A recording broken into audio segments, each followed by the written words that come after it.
Welcome back to Unbiased, your favorite source of unbiased news and legal analysis. Welcome back to Unbiased. Today is Monday, August 5th, and this is your daily news rundown. I am so happy to be back with you. Thank you for bearing with me while I took a much needed vacation last week. It was everything I could have hoped for every summer since I was born.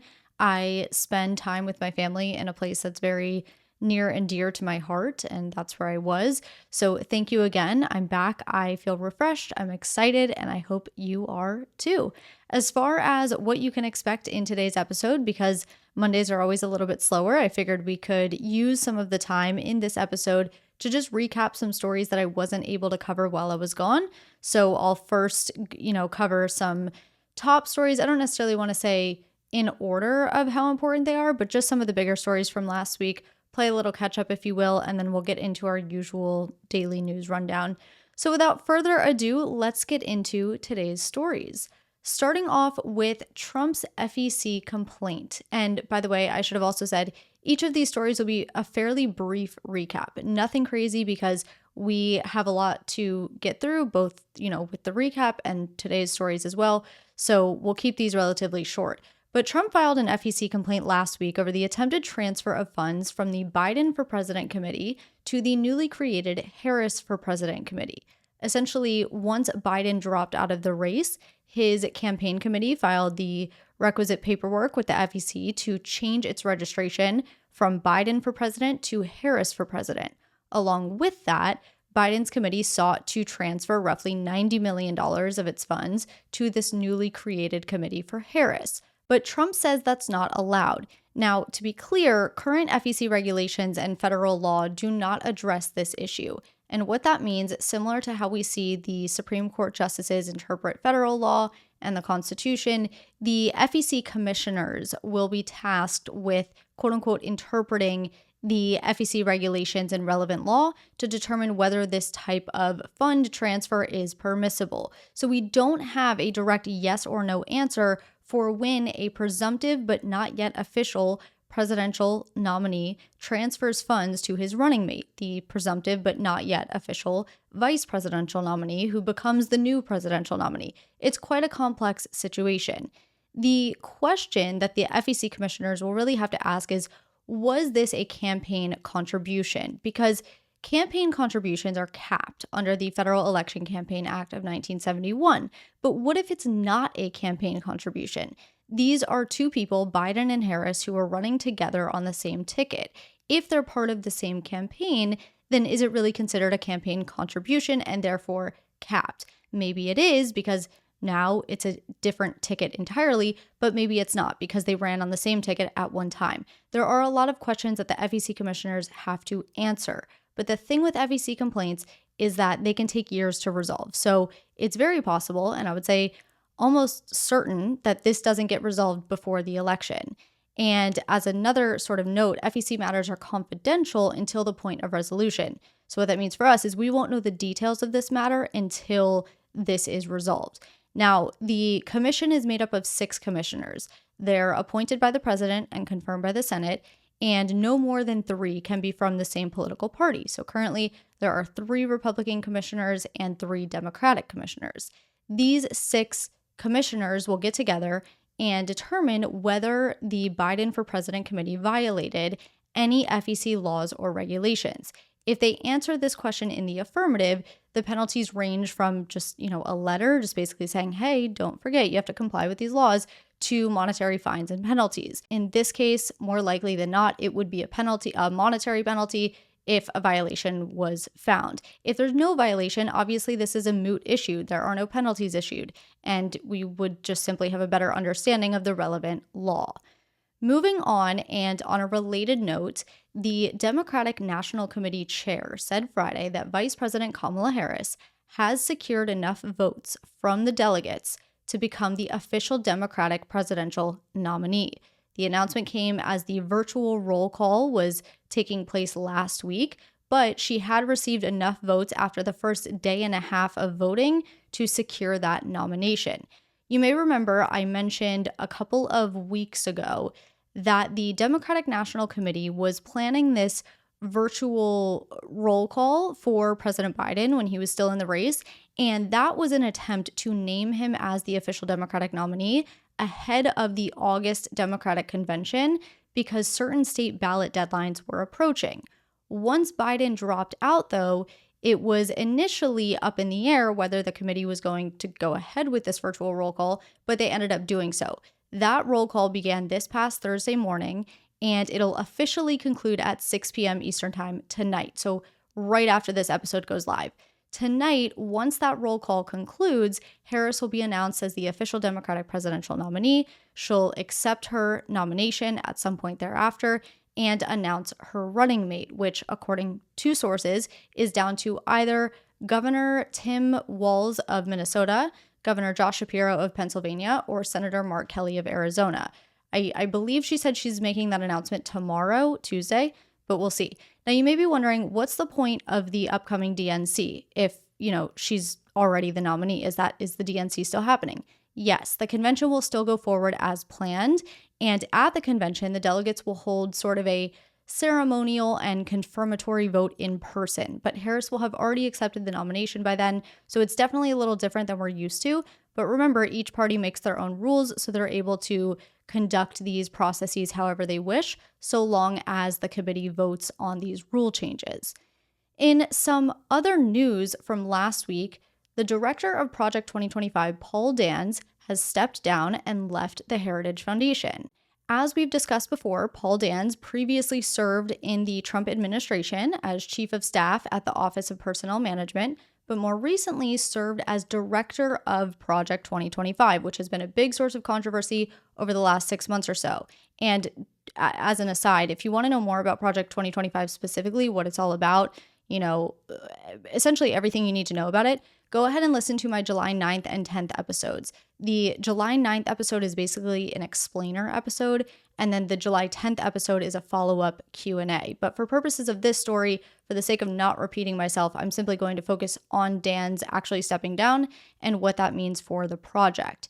Since Dans stepped down and left the Heritage Foundation, there have been some conflicting storylines about what will happen to Project 2025. As examples, the president of the Heritage Foundation told CNN that Project 2025 completed exactly what it set out to do. This sort of implied that the project was now done and completed.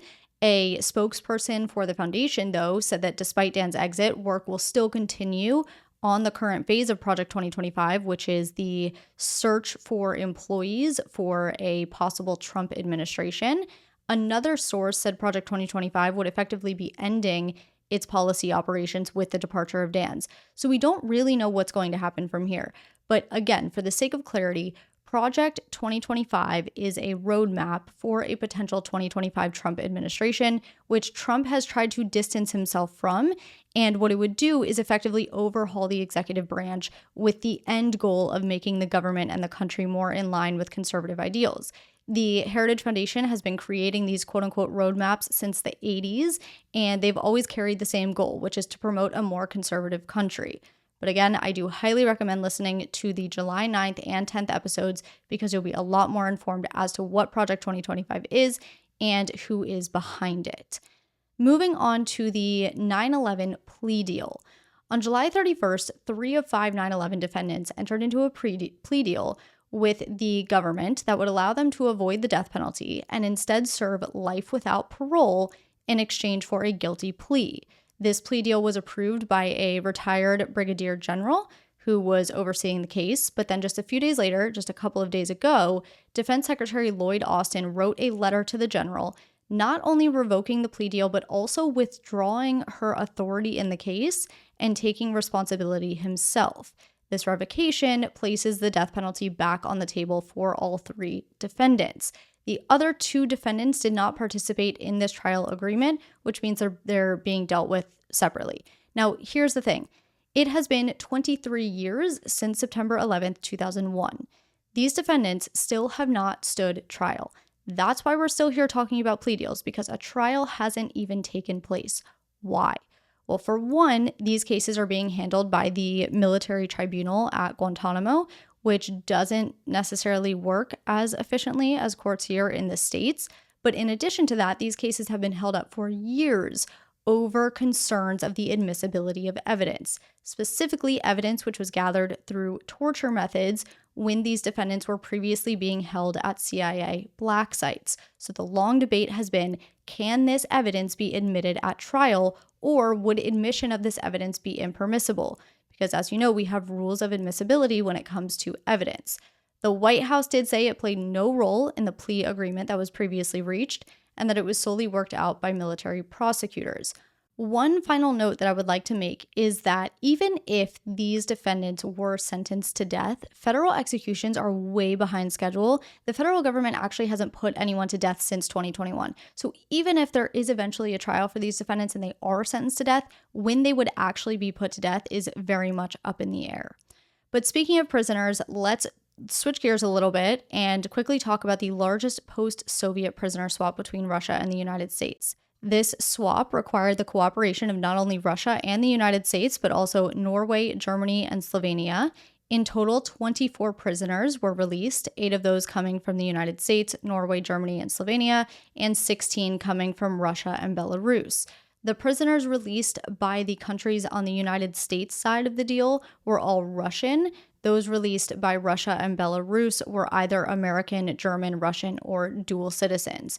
Notably, Alexei Navalny, a Russian opposition leader and anti-corruption activist who was supposed to be part of this deal, was unfortunately killed earlier this year while in Russian prison. So he unfortunately did not make it to the point which he would have been released.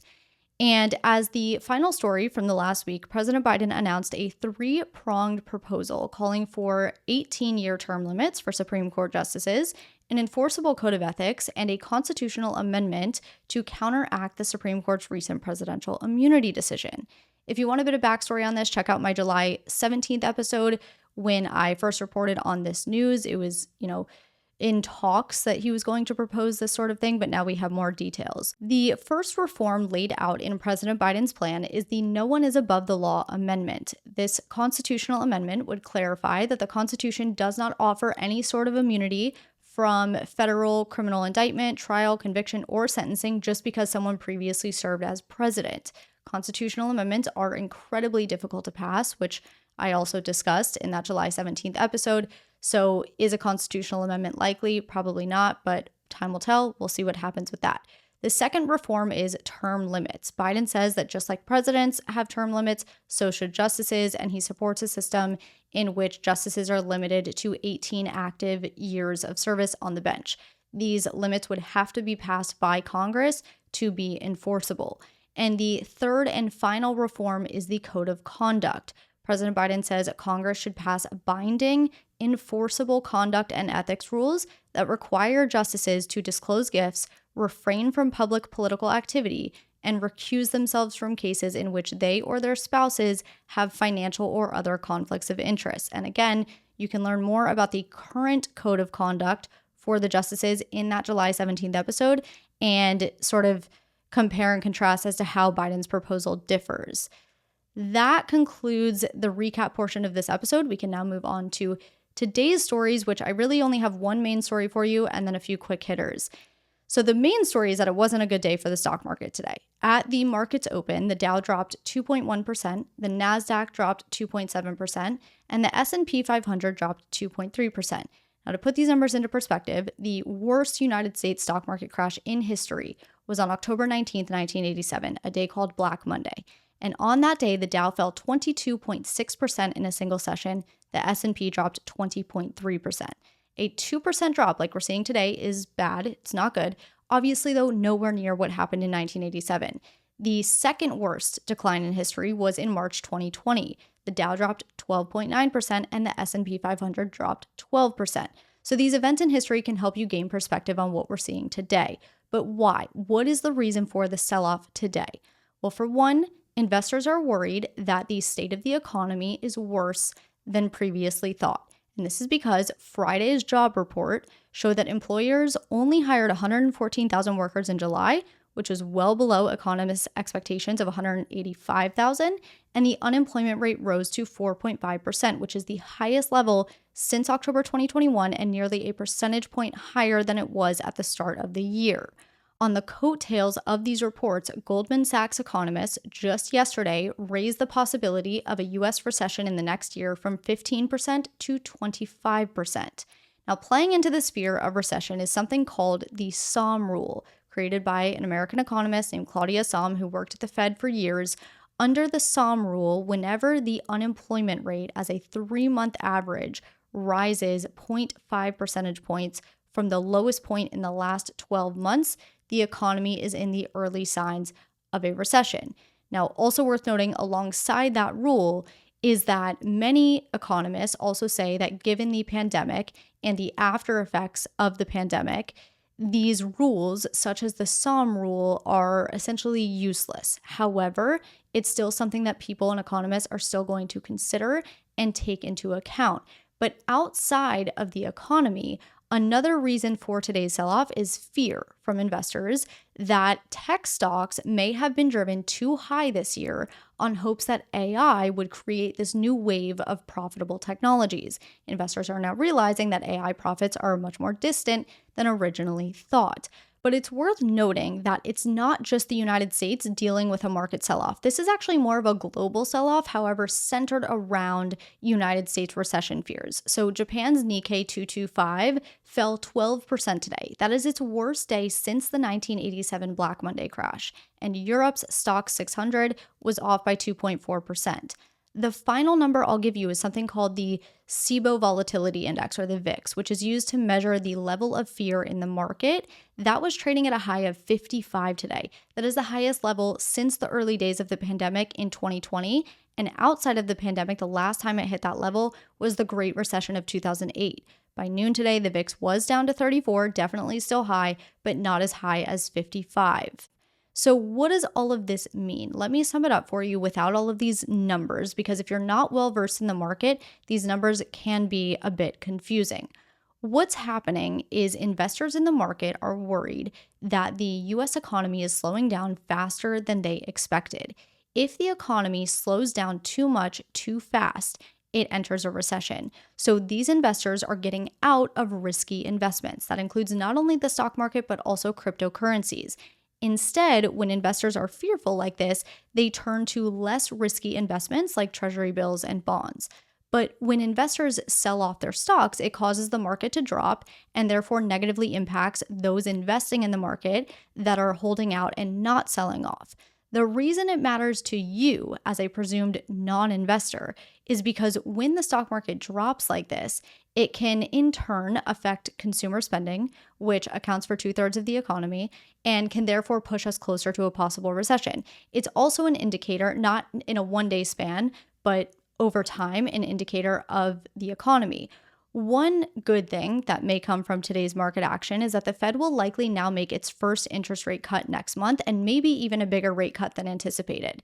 The Fed has been holding rates steady for the last year, not making any cuts. So the reason the Fed may now decide to make a cut is because a cut would get people buying again. It would put money back into the economy with better rates on things like mortgages, car loans, credit cards, etc. This in turn would hopefully allow economic conditions to improve. We could even see possibly, maybe, it's not super likely, but maybe an emergency rate cut before the Fed September meeting. The last time the Fed issued an emergency cut was in the early days of the pandemic, and before that, 2008 and 2001, after 9/11. So it's definitely a rare move, only implemented in dire circumstances, but that option is on the table as well. So that is what you needed to know about what went on with the stock market today.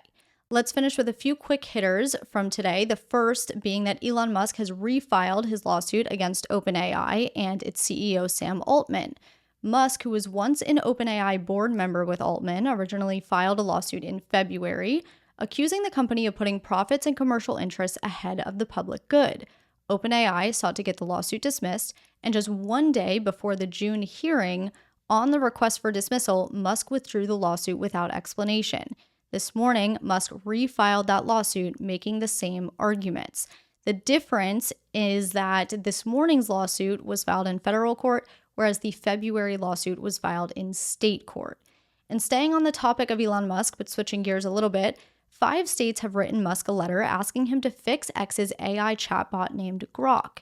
In the letter dated today, the Secretaries of State for Minnesota, Pennsylvania, Michigan, Washington, and New Mexico claim that Grok incorrectly told X users shortly after Biden dropped out of the race that the ballot deadlines in 9 states had passed.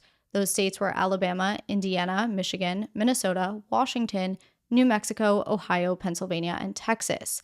That wasn't true. Grok is a feature only currently available to X Premium and Premium Plus users, but this goes without saying. And as I always say, don't trust everything you read on the internet and always double check your information. And finally, according to the National Transportation Safety Board, which is currently investigating the January Alaska Airlines plane incident, a number of Boeing and Spirit Aerosystems executives will testify at a 2-day congressional hearing starting tomorrow. The hearing will center around the blowout of the plane's door plug, but will also cover issues involving 737 manufacturing and inspections, safety and quality management, and FAA oversight. That is what I have for you today. Thank you so much for being here. It feels incredibly good to be back, and I will be back with you tomorrow for an all-new episode of Unbiased.